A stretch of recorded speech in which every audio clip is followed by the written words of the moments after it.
어제 토요일이었죠. 이제 토요일 날 제가 4시쯤 이제 교회를 나와서 우리 교회 계단 이렇게 내려와서 이렇게 보는데 우리 이쪽일 거예요. 그 우리 교회 끝자락과 그 카페가 연결되는 그쯤에 한 4명의 청년들이 옹기종기 모여서 다정하게 담배를 피우고 있더라고요. 그래서 담배를 이렇게 피우고 있어요. 그래서 멀찌감치 저기요, 여기서 담배 피우시면 안 됩니다, 그랬어요. 그랬더니 누구세요? 관계자세요? 그렇게 얘기를 하시더라고요. 그래서 예, 관계자입니다. 그랬더니 한 친구는 그 카페 쪽에 더 가까이 있었어요. 나는 교회 앞에서 담배 안 피는데요? 왜 나한테도 그래요? 뭐 그러는 거예요. 그래서 어쨌든 거기 꽁초도 많이 있으니까 좀 딴 데 가서 해주세요. 그랬더니 가면서 한 친구가 이래요. 나는 이상하게 여기 교회 앞에서 담배를 피워 맛있단 말이야. 아마 저 들으라고 그렇게 얘기한 것 같아요. 교회 앞에서 담배를 안 펴봐서 잘 모르겠는데 왜 마시는지 모르겠어요. 아마 안 되는 곳에서 펴서 그런가 봐요. 여러분, 그러나 교회는 어떤 곳입니까? 그런 종류의 기쁨이 있는 곳이 아니라 하나님께서 이곳에 함께 하셔서 나와 함께 하시며 나를 사랑하신다, 예수의 그 보혈로 나를 사랑하시고 구원하셨다, 그 은혜가 깊고 깊어 우리가 그 은혜 안에 머무는 곳이 교회인 줄 믿습니다. 오늘 그 말씀의 자리가 이곳인 줄 믿습니다. 하나님께서 오늘 우리에게 충분한 은혜로 만주시는 기쁨의 자리가 되기를 주님의 이름으로 간절히 축원을 드립니다. 여러분, 중독이라는 말 아시죠? 중독을 국어사전적 의미를 이제 국어사전에서 찾아봤더니 이렇게 정의하더라고요. 중독은 명사로서 술이나 마약 따위를 지나치게 복용한 결과 그것 없이는 견디지 못하는 병적 상태를 의미, 이렇게 되어 있어요. 그러니까 중독이라는 말은 주로 술과 마약이나 도박과 같이 그런 단어와 연결되어 있는 겁니다. 그러니까 끊지 못하고 정상적인 생활을 하지 못하고 몸과 생활을 망치는 것, 그것이 중독의 의미인 거죠. 그러나 이 중독이 나를 파괴하는 중독이 아닌 나를 살리고 나를 단련시켜주는 것으로 그 방향만 바뀐다면 그것은 선순환의 핵심이 될 수도 있다는 거죠. 만약에 운동에 대해 그렇게 집중하게 되면 몸이 건강해질 것이고요. 독서에 그렇게 집중하게 되면 탁월한 지성과 또한 판단력을 얻게 될 겁니다. 여러분, 그런데요, 세상에 많은 사람들은 여러 가지 그런 중독들에 빠져서 안타깝고 어려운 삶을 살지만 우리는요, 중독된 게 따로 있습니다. 여러분, 우리가 그리스도인이잖아요. 그러면 그리스도인들은 어디에 중독되어 있어야 될까요?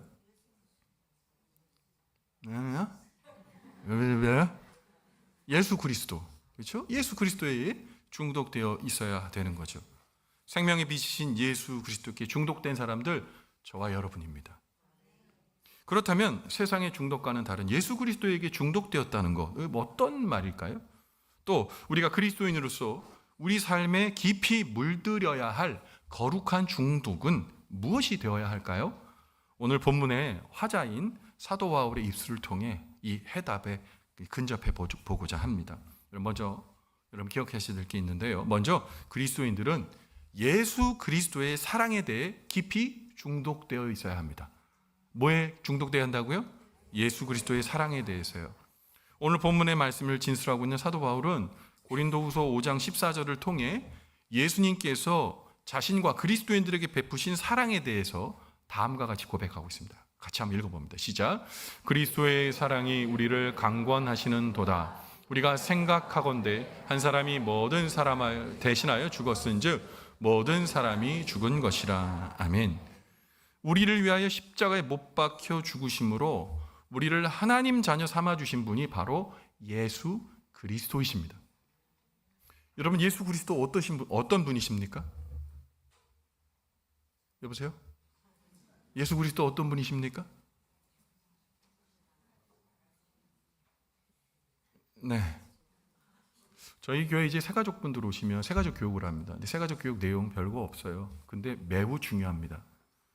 예수님 누구십니까? 하나님 누구십니까? 성령님 누구십니까? 교회는 무엇입니까? 말씀은 무엇입니까? 5주 동안 함께 나눕니다. 그런데 예수님이 누구십니까? 공부하기 전에 그 질문부터 해요. 예수님 누구십니까? 라고 물어보면 정확한 대답 여러 개 나올 수 있을 거라고 생각하지만 생각보다 대답 못하신 분이 많이 있습니다. 왜 그럴까요? 자신에게 질문해 본 적 없어요. 듣기는 많이 들었는데 그것이 나의 질문이 되어 대답해 본 적이 별로 없는 겁니다. 예수님 누구십니까? 그렇게 물어볼 때, 하나님 누구십니까? 그렇게 물어볼 때 머뭇머뭇합니다. 어떤 분은 예전에 다른 교회에 다니시다가 우리 교회 오셨다고 얘기하시는데도 예수님 누구십니까? 라고 얘기하는데 이렇게 대답해요. 4대 성인 중에 한 명? 5대 성인인가? 세계사적 지식을 말씀하시는 거죠. 그리고 예수님을 여러 가지 다채로운 이야기로 설명하지만 본인이 확신된 고백이 아닌 거예요. 가끔 우리 교회 새로운 목사님과 전도사님을 총빙할 때가 있어요. 그때 우리 장로님들과 면접하죠. 또는 제가 혼자 만나기도 하고요. 꼭 물어보는 질문이 있습니다. 당신의 신앙 고백은, 예수님에 대한 신앙 고백은 무엇입니까? 네, 대답하신 줄 알고 깜짝 놀랐습니다. 그런데 어떤 분은 신학교를 졸업하고 나왔는데도 불구하고 거기에 대한 확신이 없어요. 근데 어떤 분들은 예수 얘기하니까 대답을 못해요. 눈물을 흘리느라. 말로 꺼내기엔 너무 큰 분이에요. 그러니까 눈물만 펑펑 흘리는 분도 봤어요. 여러분 물어봅시다. 다시 물어볼게요. 예수님은 여러분에게 어떤 분이십니까?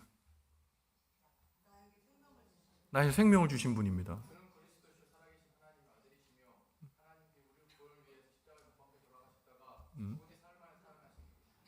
네.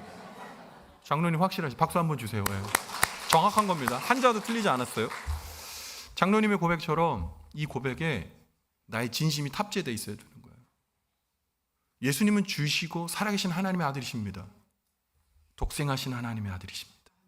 저 높은 우주의 보좌에 앉으셔서 그곳에 우리를 관망하시는 분이 아니라 온 우주 만물을 다스리시는 하나님의 본체 그 자체 만왕의 왕이신데 우리에게 찾아오셨단 말입니다.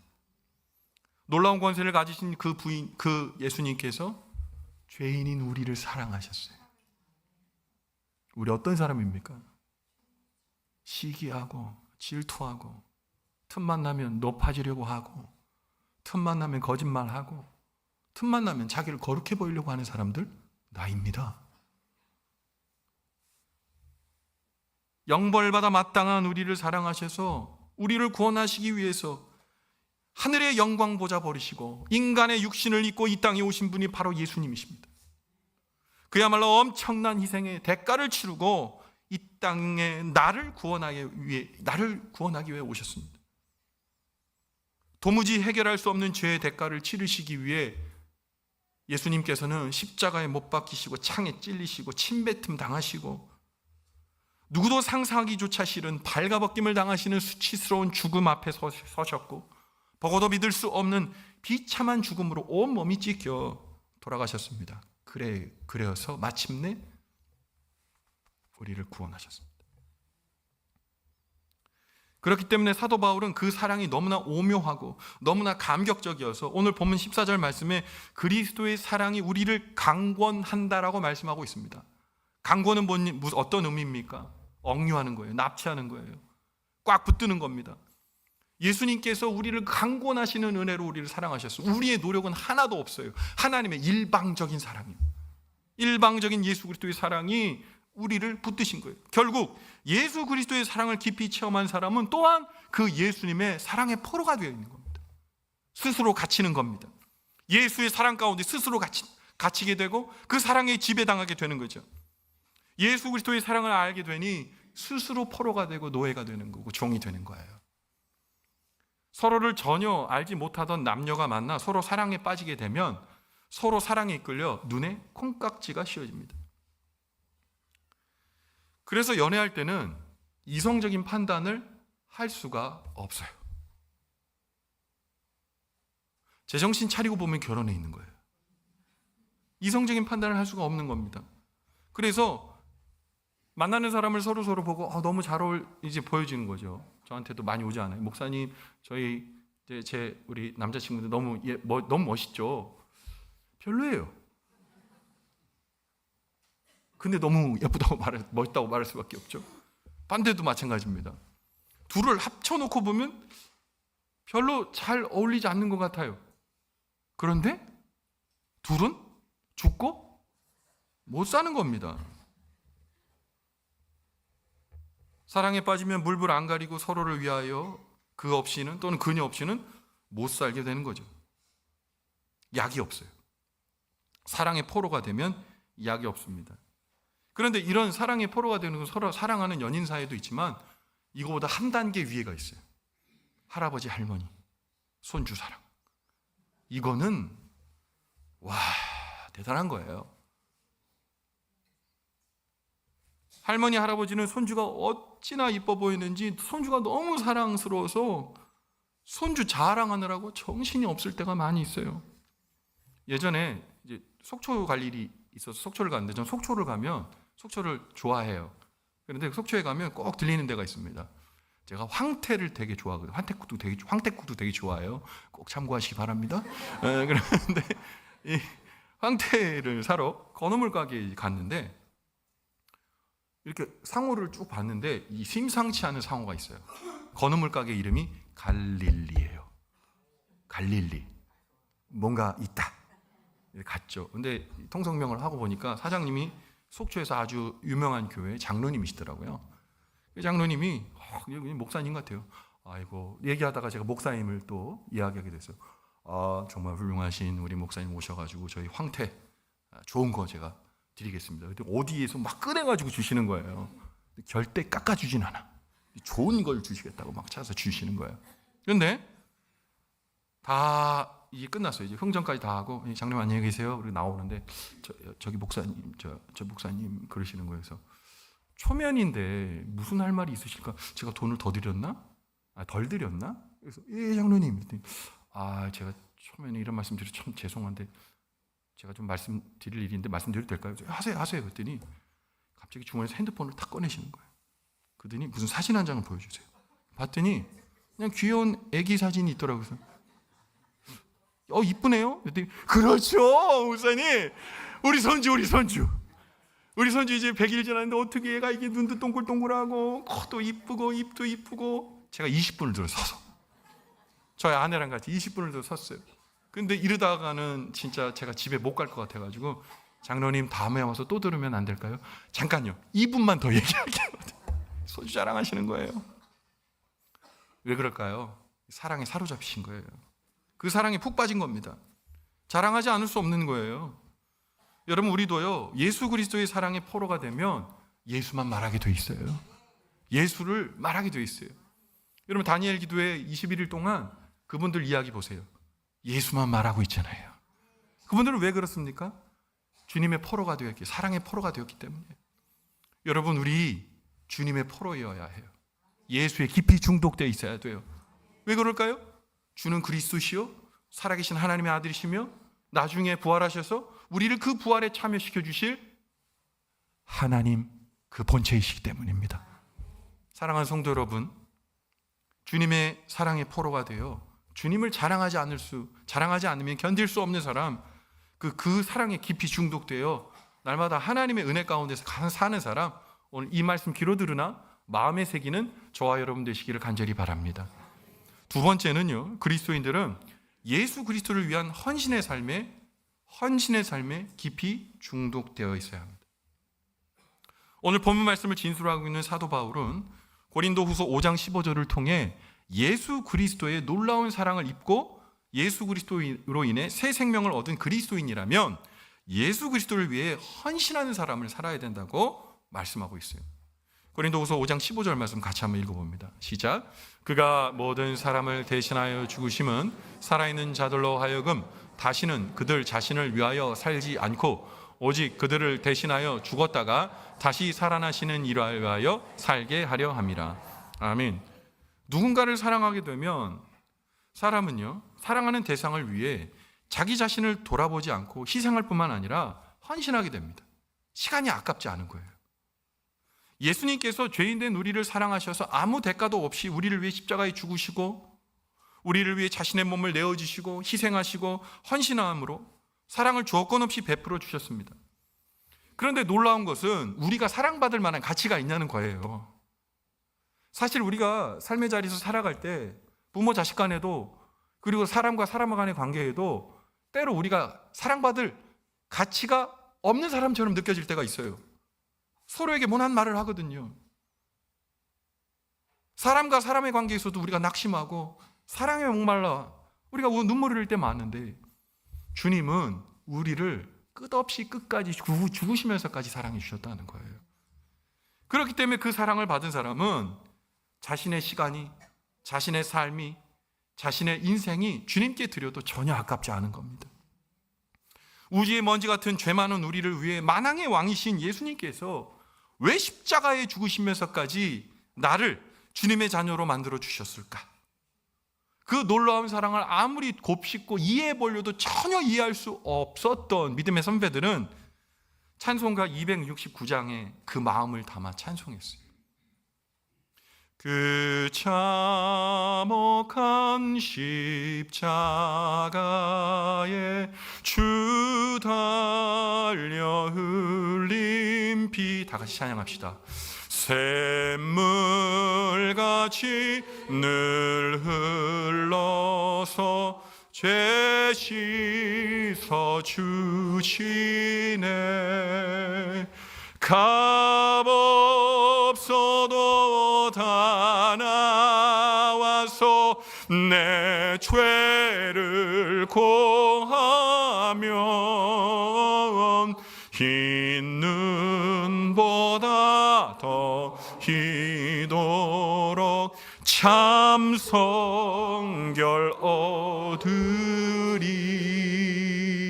나 믿노라 나 믿노라 그 보혈 공로를 흠없어도 피 흘리사 날 구원하셨네.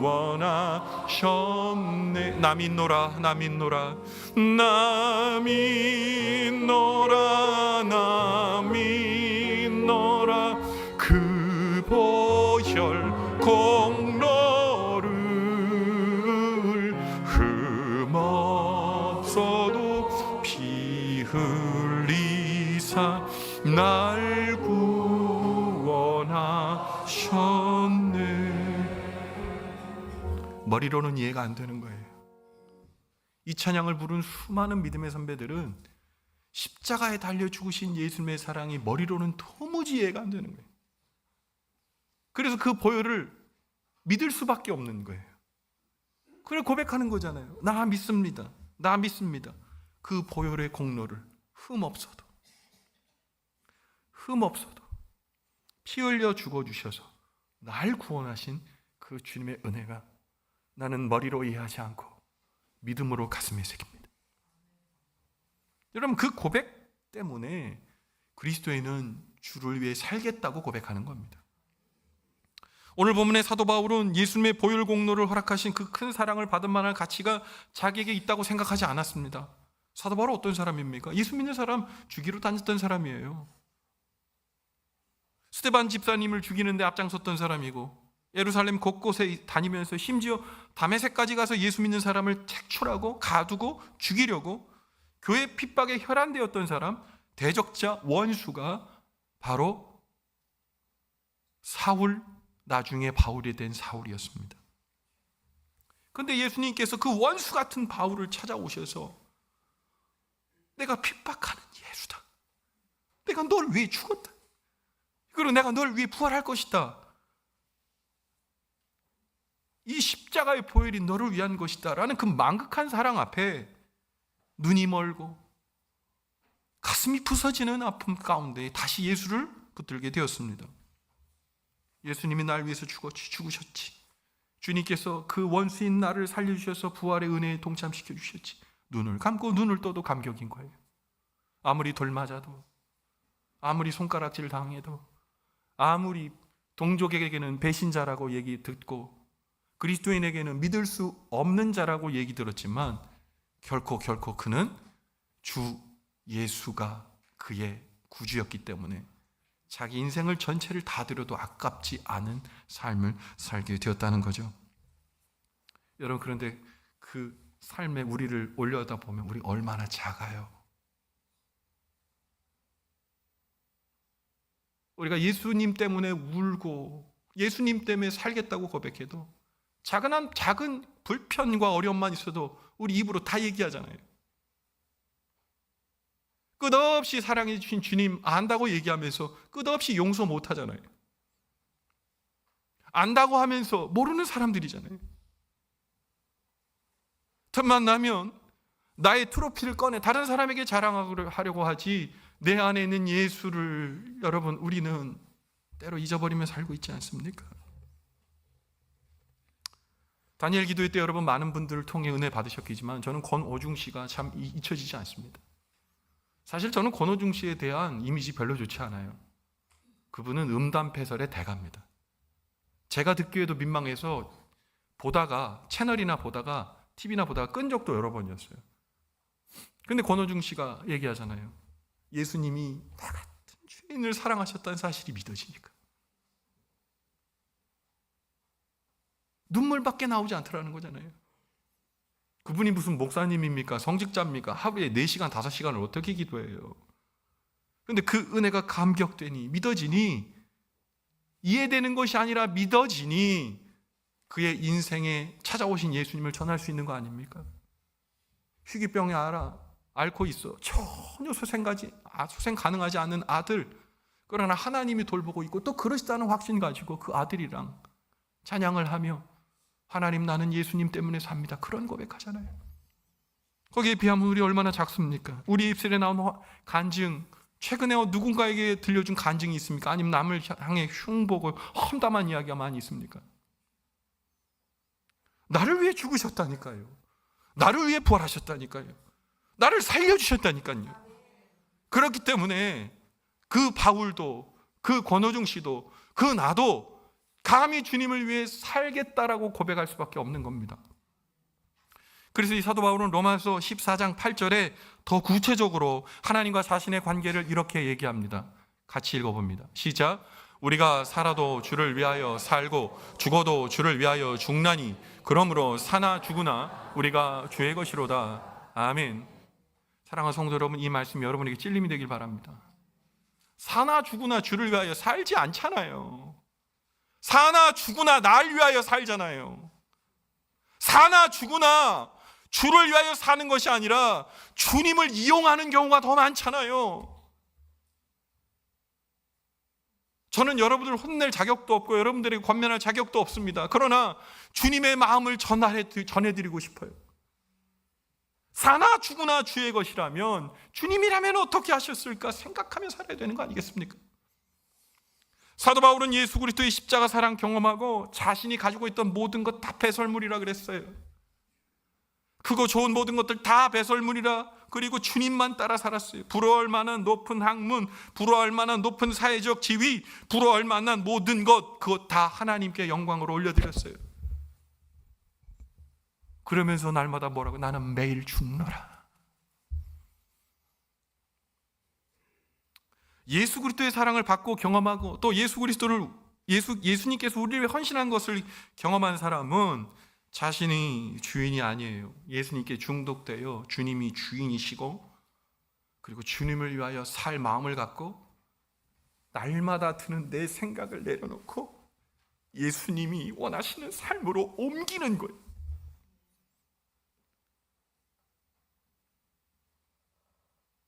여러분, 우리 어디 서 있습니까? 우리 영생을 구원한 하나님의 사람은 맞습니까? 주님이 부활하실 때 우리도 그 부활에 동참할 수 있다는 확신이 정말 있는 것입니까? 그러면 우리 그렇게 살면 안 되잖아요. 예수 그리스도의 은혜를 아는 사람이라면 내 자신이 주인이 되어 이기적인 탐욕을 따라 살아가는 건 내려놓고 주님을 의지하며 주님 중심으로 사셔야 돼요. 여수에 가면 애양원이라는 곳이 있습니다. 몇 해 전 우리 성도님들과 함께 국내 성지 순례로 다녀오기도 했죠. 그 애양원에서 나병 환자들과 살며 목회하신 분, 바로 손양원 목사님이십니다. 1948년 11월 19일 여수 순천 사건 당시 반란군인 안재선이라는 사람이 친미 예수장이라는 이유로 손양원 목사님의 생명 같은 두 아들 손동신을 모든 사람이 보는 앞에서 공개 총살했습니다. 그런데 사건이 정리되고 이 안재선은 바로 체포당하게 되었습니다. 그런데 손양원 목사님은 생때 같은 두 아들, 정말 보기만 해도 아까운 그 두 아들을 죽인 공산당원이었던 안재선을 용서하겠다고 말합니다. 이미 사형이 언도된 안재선을 용서해 줄 것을 요구하고 아무도 그를 때리거나 구타하지 말도록 간절히 부탁을 했고, 결국 그 사람을 자신의 아들을 삼았고, 결국 그가 사형에 면하여 새 생명을 살고 손양원 목사님의 자녀가 되었습니다. 사람들은 손양원 목사님을 사랑의 원자탄이라는 별명을 붙여주셨지만 손양원 목사님에게는 아주 평범한 일이었습니다. 예수 그리스도를 그 마음에 품은 그 하나님의 사랑.